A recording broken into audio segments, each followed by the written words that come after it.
Hey,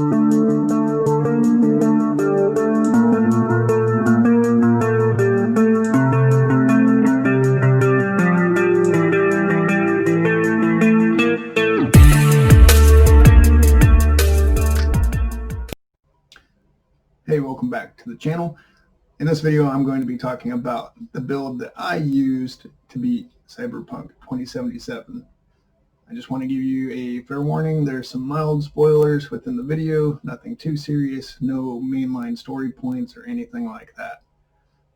Furthermore, my build itself is definitely melee-centric. I kind of dubbed it the Oni build because what it does is it gets close in the face of your enemy and you crush them with overwhelming power using a club. So pretty straightforward, brutally effective. The points it really excels at is locking down a single opponent at a time, using your blunt weapon to stun them, and with powerful strikes, dropping them very quickly. Some of the weak points are it's not great in ranged combat. You can pick up a shotgun to kind of shore up those deficiencies, and also the use of grenades will help in that.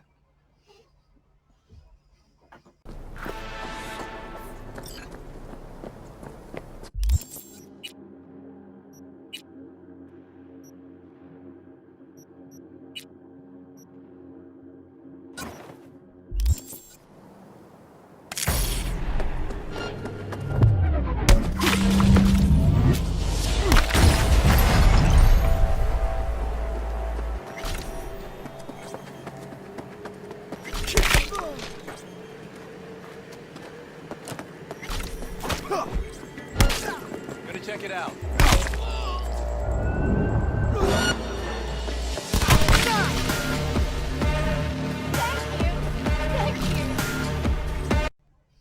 So I used a website that I found online called Nukes and Dragons, and what that does is it's a character builder and point calculator that you can go through and allocate the points for your Cyberpunk 2077 character and put everything exactly where you want it and make sure your build comes out how you want. When I made my character, I just went through the game and I played it normally, and I just kind of put things into whatever sounded cool at the moment because I didn't know what the hell I was doing. So it didn't turn out perfect. It still turned out really well, and you'll see in the perk section of the video where I show you a perk that I recommend. However, in my build, I don't have it. That's because after I had beaten the game, I went back to Nukes and Dragons and I revised the build for this video. So I'm giving you the more updated, better version of the build.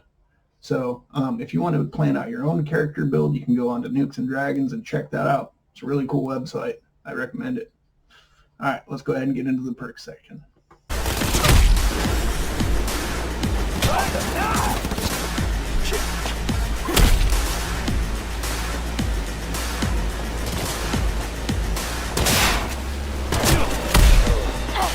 Hurts so fucking bad!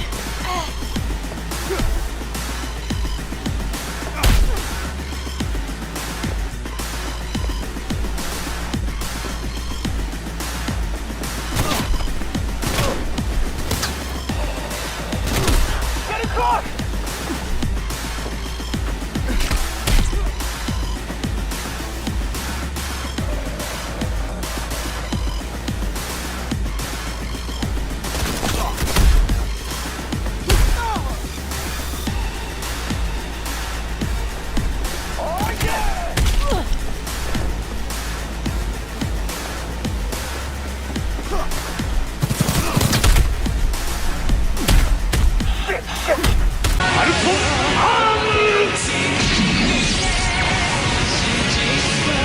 Unaware little Jiro's brain turned to jelly.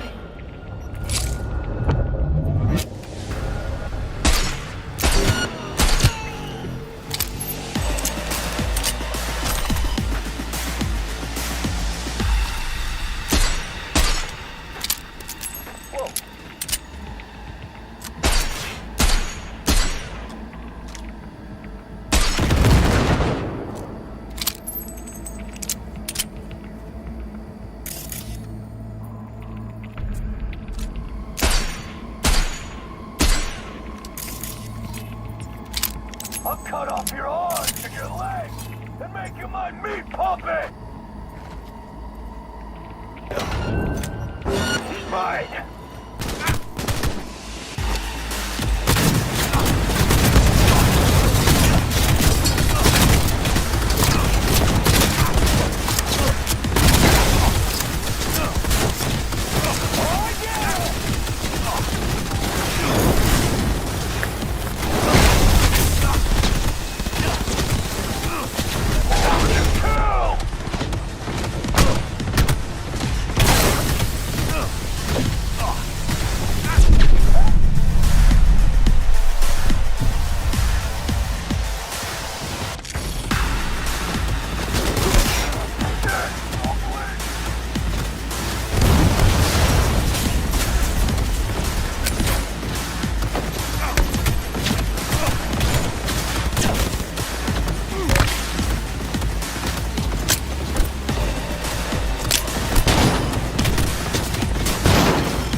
Conan, what is best in life? To crush your enemies, see them driven before you, and to hear the lamentation of your women. That is good. So this is the Nukes and Dragons character build planner and calculator that they have for Cyberpunk 2077. As you can see, I've already input the build here, and we'll be discussing that here in a moment. Though I wanted to point out, during character creation, make sure you max out body first. That's the most important thing. And as you're leveling up and putting points into different stats, make sure it's body that you pump up first. I mean, after all, you're a goddamn Oni and you need the body. Okay, this will serve you the most benefit for this particular build. It helps to fuel the power behind your murderous rage and helps you block bullets with your pecs. The next thing you're going to want to do is pick yourself up the best blunt weapon you can find. There are several good ones. I used a Conan bow that I found off of a sumo-looking tiger claw bodyguard just because I thought it was cool looking. But there's a lot of good options out there. Near the end game, I'm now using the golden bat from Denny and one of the samurai band side quests. The other option is the cottonmouth cane that you can get off of Finger's clinic, but make sure you don't beat the shit out of him or it may lock you out of picking up that cane. So now to go ahead and get into the build proper. So shortly after completing the main quest line, no, not the main quest line, excuse me, the main intro montage with Jackie, and after you get out of the scav, hang out and all that stuff, and you can start actually doing open world stuff, you should have pretty close to 8 body, I would think, because you can start with 6. You should have a level or 2 by the time you complete all that. So that should get you to about 8 body. Okay. The very first thing you're going to want to do is in the body stat, under Street Brawler, most of your perk points are going to go into Street Brawler. The first thing you're going to want to pick up is Dazed. All attacks with blunt weapons have a 30% chance to apply stun. Okay, and you can get that with 4 body. You should already have 6 body at least. Next up, go over to Flurry. That increases damages from combo attacks with blunt weapons by 50%. So you're going to want to be swinging your bat as much as possible because you want to inflict the stunned condition as much as possible.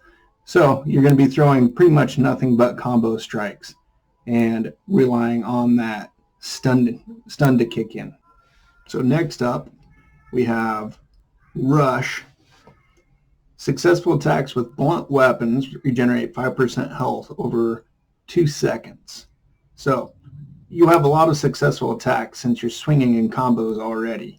And they'll be easier to land because hopefully your opponent will be stunned from Dazed. So what this does for you is it allows you to stay in the fight longer. It's helping to shore up one of your build's deficiencies, which you're going to be getting shot by other enemies that you're not currently engaged with. But this, coupled with dazed, makes it a very good build for killing bosses. Because usually when you fight a boss, it's going to be one-on-one, and you can lock them down with stun and just beat the shit out of them with your bat. Well, just basically ignoring whatever they want to do. Okay, next up. You should have about 8 body by this point. And that's when we unlock our first real powerhouse move. And that's Opportune Strike. Increases damage with blunt weapons against enemies affected by stun by 50%. So, as you can see, their enemies are going to be stunned a lot anyways because you've got dazed, you're swinging your bat fast as hell, and now you're just going to tack on an additional 50% damage just for that. Now, another one of your abilities that you want to max out in character creation will be your technical ability. There's 2 reasons for that. One is it passively increases your armor, so that's something you need as a melee combatant. And 2 is you can go over here into the engineering tree and pick up another really vital ability. That's Can't Touch This. It grants you immunity to your own grenades. So one of the things I like to do, especially when fighting a boss, is I'll drop grenades on my own feet while I'm engaged with the boss, and flashbang grenades are particularly effective for this because it stuns your enemy, automatically giving you the stun, and then you just go to town, working them with your kanebo until they're nothing but a bloody pile of pulp laying on the ground. This can work for other enemies as well. Maybe you get swarmed by a group of enemies and you can just drop a frag grenade on your feet, and it's just going to shred all those enemies around you. So it's a super effective ability to have. Okay, so this is going to be your one point where you stray off from Street Brawler, and then you're going to get back into Street Brawler for a while. Okay, so let's go back to body. Street Brawler.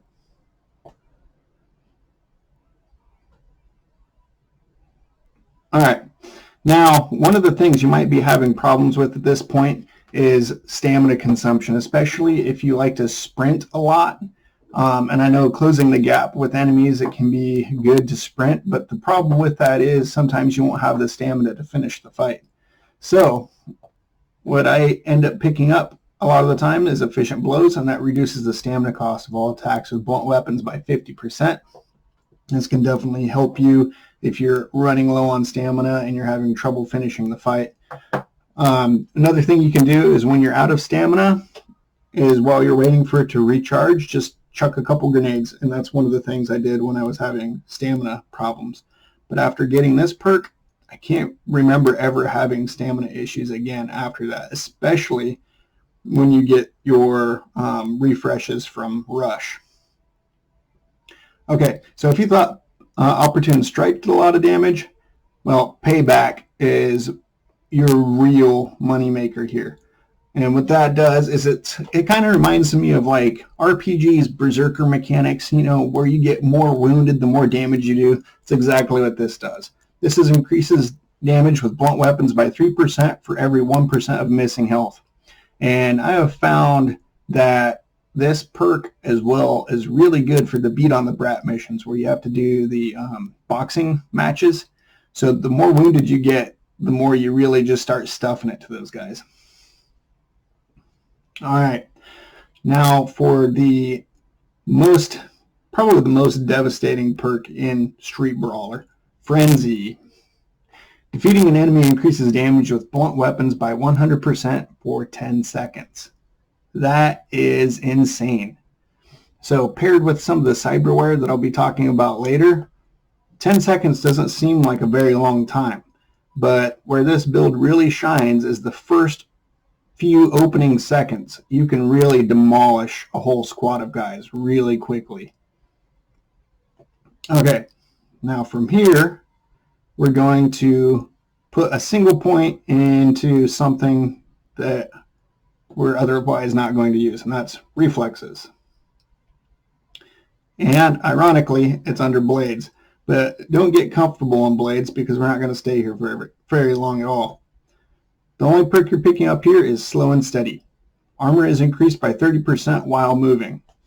Half of this build is about movement, so you need to stay moving a lot of the time. It's okay to stop toe-to-toe with an enemy and crush them with your bat, but then you're going to be moving again. And I've noticed that a lot of the bonuses that you get from movement and damage bonuses you can get from movement that I'll be discussing here in just a moment, they seem to stick around for even a little bit after you've stopped moving.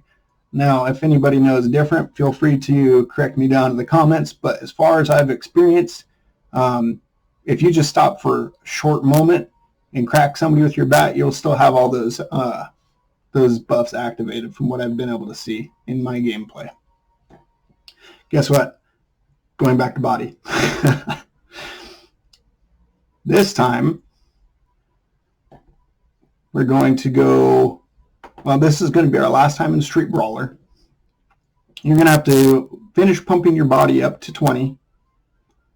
And this is where you'll take your last perk in Street Brawler, which is Unshakable. This is pretty amazing. Successful attacks with blunt weapons against enemies affected by stun restore 15% health and 15% stamina. See, this is the whole reason we went with combo attacks. You're going to want to swing that bat as much as you can, as fast as you can, and it's really going to add up the damage quite fast. And you're going to be recovering health and stamina the entire time you do it. So as long as you keep that Kanebo moving, you're going to be really hard to kill. Okay, we're going to stop over here in Annihilation for a moment. Okay, there's 2 perks in Annihilation that you should be grabbing. And this is Speed Demon. Speed Demon is really great. You deal more damage the faster you're moving. And then Momentum Shift. Defeating an enemy increases movement speed by 20% for 10 seconds. And that's kind of obvious why you're getting these two. They're very synergistic. And the movement speed increase, as I had said earlier, you need to close the gap with your enemy, and that's also going to affect your slow and steady. So the faster, or you're moving and getting your armor increased at the same time with those 3 perks all tying together. Okay, at this point you're basically done with body. At this point what we're going to do is go over to cool, and you just start dumping points into cool. You can do technical ability if you want, and that's like if you enjoy crafting, then you can come in here and grab whatever crafts skills that you like. And there's some quality of life improvement perks in here as well, like Scrapper. That's really nice. Junk items are automatically disassembled, but I don't really talk about quality of life perks in this build, just the essential things. If you're going to go through the technical ability tree, I definitely recommend getting the perks that allow you to craft epic and legendary items. And you should get technical ability eventually anyways, just because it passively increases your armor. However, the other route you can go is into cool. And Crouching Tiger is a nice little quality of life improvement. It just makes it so you can sneak faster if you enjoy stealth.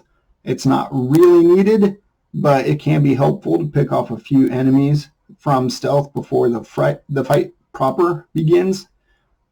But what we're focusing on here is Cold Blood. And Cold Blood is exactly what it sounds like. This is going to turn you into a murder machine. So after this point, now that your body's maxed out, you want to start dumping points here into cool.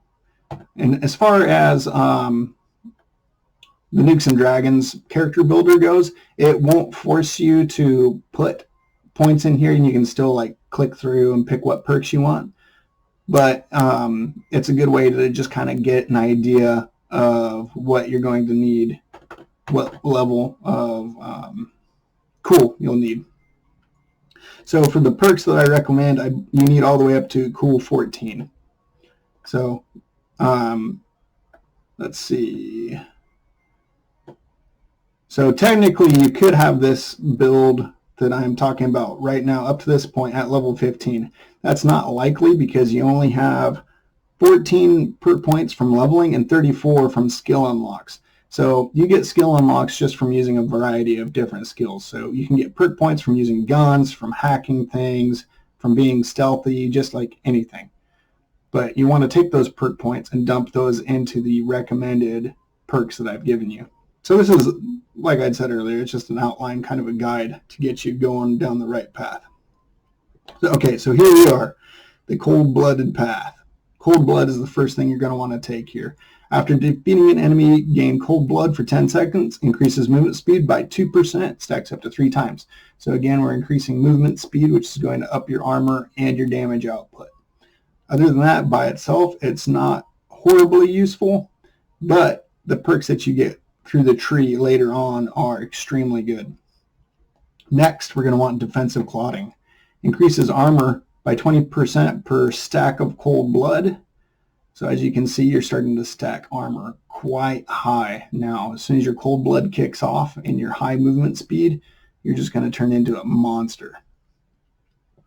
Okay, coldest blood increases max stacks by 1. All right, so instead of getting this 3 times, you can now get the benefits up to 4 times, which is amazing. Go ahead and pick up Frozen Precision. Landing headshots with melee weapons is quite easy. So an extra 50% damage to the head is really nice as a little added bonus. Okay, next up, Predator. Increases attack speed by 30% per stack of cold blood. So 30%, a possibility of 4 stacks, you're really laying down the hurt at this point. Another ability that you can get, it's okay, is Blood Brawl. There is a perk in athletics that I find to be a little bit better. I think it's called Steel Chrome, and that'll just give you a additional 20% melee damage. You don't have to have cold blood proccing. And that is the main reason why I didn't take it here. And I'll show you that after this. Okay, the final one you're going to want to pick up from Cold Blood is Blood Swell. When you reach 45% of your max health, you get a max stack automatically. So that's going to be 4 points of Cold Blood that'll activate all of these perks and just make you into a complete machine. All right, at this point, you're basically done with the full build. There are a few other perks that you can pick up just to make things a little bit easier. Like if you're having problems with survivability, I don't think you will at this point, because between the cyberware and the stacking of armor and with your sheer amount of speed, you should be just fine on survivability. But there's a few things here that can still help out. Pack Mule's nice just for carrying all that extra gear, so that's one that I would recommend taking just for quality of life. Okay, and then Steel and Chrome, that's the other damage perk I was talking about. That would give you an extra 20%. It's not needed, but I always do like to take extra health, so I like to grab this. An extra 30% health is nothing to sneeze at, especially when your body's already so high. Steel Shell increases armor by 10%. That's a nice little perk to have. Indestructible reduces all damage by 10%. That's also very nice. Then everything else in here kind of seems like not super needed. Regeneration is nice, but it seems to kick in a little bit too slow. By the time my health regeneration starts to kick in during combat, the fight's usually already over. You can get Wolverine, but like I said, even with Wolverine, and I also have Dogs of War here, even with all of those things together, it doesn't kick in fast enough. The fight's usually over before then. And things like the rock, enemies can't knock you down. Honestly, getting knocked down has never been an issue for me. I think I've been knocked down once or twice in my entire gameplay. So yeah, I find that next to useless. A perk that I haven't tried yet, but with this build might actually be really good, is Cardio Cure. Health regenerates 25% faster as you move. So this build is really move focused as well. So that might be good. So try that out if you like. Let me know how it goes. Okay. Next, I'll be talking about cyberware and what pieces of cyberware to get. All right. So this is the cyberware portion of the video, and for this, things are going to be pretty straightforward, being focused mostly on body and cool. That's going to limit what cyberware you can get. You're not going to be able to get very good Krenznikov or that's this thing here that can slow time. Or a very good synaptic accelerator, which is this thing here. However, the synaptic accelerator right here is a very important piece. Even though you can only get a low ranked one, that's still okay. And what that's going to do for you is when you engage into a fight, it's going to freeze time by 30% for 2 seconds before you're detected. And that might not sound like a lot of time, but where this build really shines is dealing out death in those first few seconds. So with this activated, you're going to get an extra 2 seconds of free hits, which slows time by 30%. You could easily have 1 or 2 enemies killed by then. The next really important part for this build is going to be your operating system right up here. Okay, so being a Kanebo wielding badass, you're not really going to be able to hack anything. That's not really your dig. What you're going to have up here inside your head is going to be the Berserk module. So you won't be able to hack, but that's okay, because what the Berserk does, mine is a legendary one, so the lower grade qualities may have differences. I think the main difference is the higher grade ones have more mod slots. As you can see, mine has 3. But this is going to increase your melee damage, your health, it reduces fall damage that you take. It gives you extra armor, and it does something else. I can't remember. But this gold mod slot that I have in there is called Beast Mode. And what that does is it increases melee damage again by 100%. So I think you can see where I'm going with this. You activate Berserk, and the enemies just fall before you. Those are the 2 main ones that you're going to want. After that, the biomonitor right here is really important. And what that does for you, as you start getting wounded and you drop, I think it's below 15% health, this will kick in and recharge you up to 60%. So it's really hard to kill you. And if you do die, you can pick up something like the secondary heart, which I have here, and you just get up and start fighting again.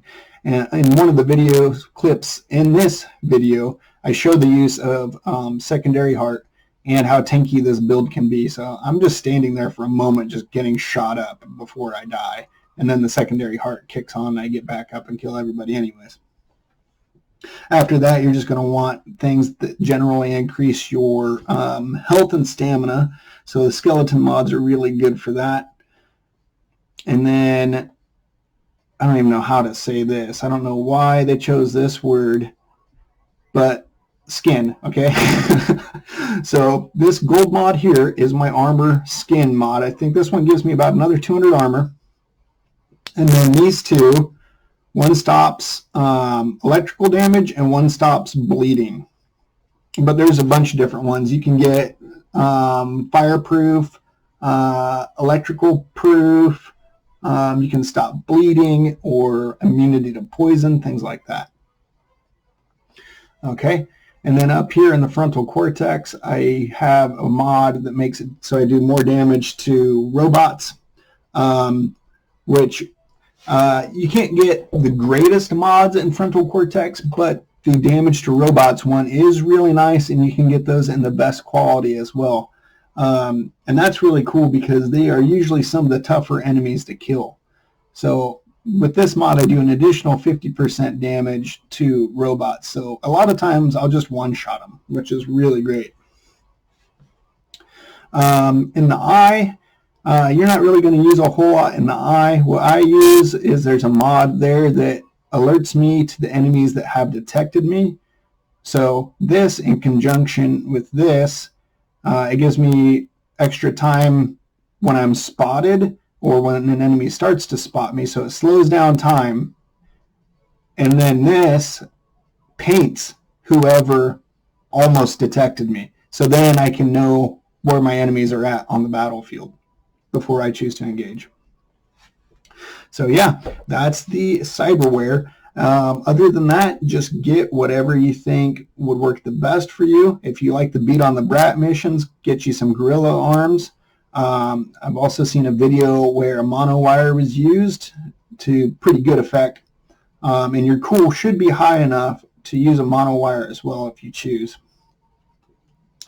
That should cover it for cyberware. So really the last thing left to cover is armor. And basically what you're going to want to do with armor is find whatever you can that has the most mod slots in it. Don't bother trying to stack crit percentage or crit damage. They don't stack. You can get one of those slots with that particular mod, and that's it. You can stack armadillo mods for increased armor, which I recommend you do. And the other thing you can do is you can get movement speed mods, and that will help this build out as well for all the perk layout that we have done before that benefits from movement speed. Other than that, as far as choosing armor pieces, just get the ones that you can with the most mod slots available. The base armor itself doesn't matter so much. You can upgrade that. And other than that, wow, this was a long one, guys. Thanks for hanging in there. And I'll be making some more videos soon. Hope you enjoy the build, and see you later.